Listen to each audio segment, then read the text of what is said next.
ruhiger wieder.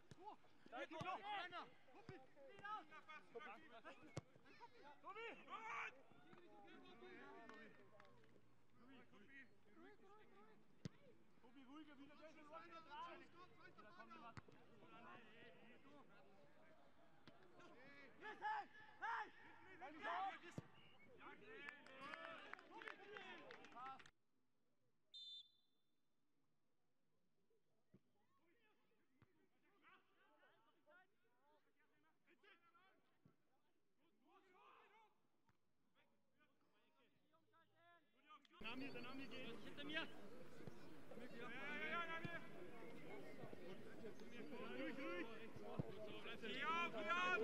Zeit, 17. Lass die noch mit. Alter. Dabei! Reino! Jawohl.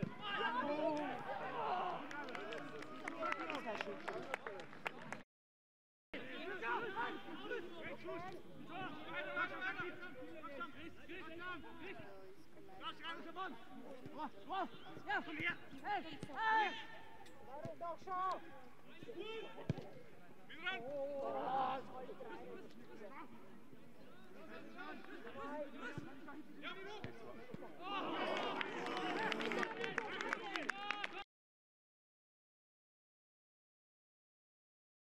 Das gleiche, irgendwie haben wir schon 3, aber gewusst haben, wir reißen es dann weg, aber...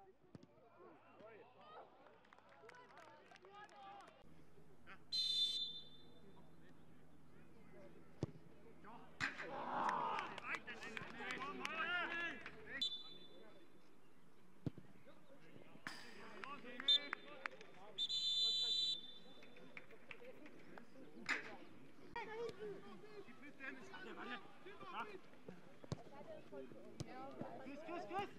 Raus! Lass mich nicht lassen! Aus!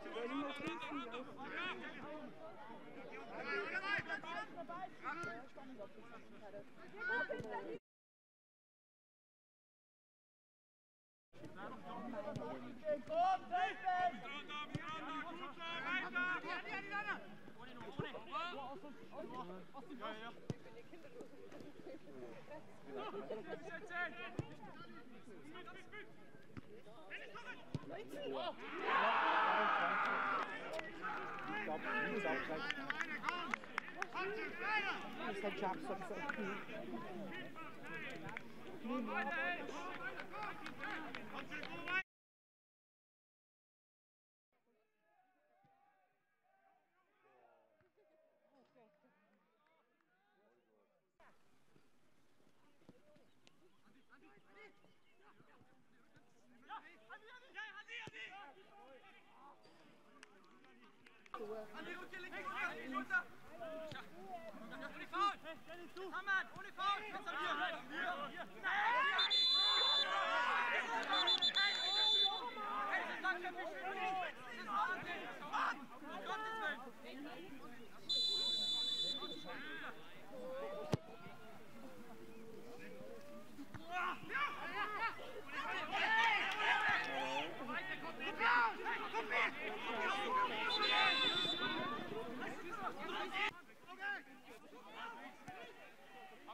Ja, absolut. Der Punkt war absolut wichtig, vor allem für die Moral. Ja, wir haben gut natürlich heute gegen einen Spitzenreiter gespielt. Es war klar, dass das ein ganz schwieriges Spiel für uns wird. Wir haben das defensiv sehr gut gelöst. Wir haben Etzerich den Ball überlassen. Natürlich mit Etzerich viel mehr Ballbesitz wie unsere Seite. Aber ich bin der Meinung, dass wir über 90 Minuten das relativ gut verteidigt haben. Natürlich dann irgendwann das 1-0 bekommen haben und zum Schluss raus war es natürlich dann glücklich, wenn du in der 93. Minute dann nur das Tor machst. Ja, ist kurz zusammengefasst. Der Punkt geht in Ordnung für Anschwang, weil die halt wirklich gute Leistung gezeigt haben, meiner Meinung nach. Haben etliche Schüsse aufs Tor gehabt, die geblockt wurden. Am Schluss entscheidet der Schiri in der zweiten Halbzeit das Spiel. Also das muss ich tatsächlich, sage ich eigentlich ungern oder eigentlich nie. Ja, aber heute geht es leider gar nicht anders, weil es so deutlich war. Das haben, glaube ich, alle am Platz müssen das sehen. Alle, die auf dem Platz gestanden sind, haben das auch wirklich dann so gesagt. Hat den Eindruck gehabt, als wenn wir das Spiel heute nicht gewinnen sollen. Aus welchen Gründen auch immer waren Entscheidungen dabei, die waren wirklich gar nicht mehr nachvollziehbar. Heute haben die zwei fairsten Mannschaften der Liga gespielt. Wir haben nie ein Problem miteinander gehabt. Wird nie was geben. Wir kriegen, glaube ich, 6 Karten oder 7 gelbe Karten wegen Sachen. Es war hanebüchend. Deswegen ist es schade, dass man so ein Spiel dann, wie gesagt, Anschwang hat den Punkt total verdient. Das spielt keine Rolle. Aber die Art und Weise war wirklich fragwürdig. Selten, dass ich so ein Spiel gehabt habe, wo man es wirklich merkt. Heute will der Schiedsrichter, dass wir das Spiel nicht gewinnen. Ganz ehrlich. Ja, ansonsten zur Leistung war nicht die beste. Ja, normal, wie gesagt, unter anderen Umständen gewinnst du das Spiel dann am Schluss trotzdem, heute halt nicht. Was da die Hintergründe sind, keine Ahnung. War vielleicht unglücklich, dann ist es halt so, nehmen wir hin. Schade, weil es eigentlich eine angenehme Mannschaft heute war, gegen die wir gespielt haben. Und dass der Schiedsrichter das dann so kaputt nimmt, ist bitter.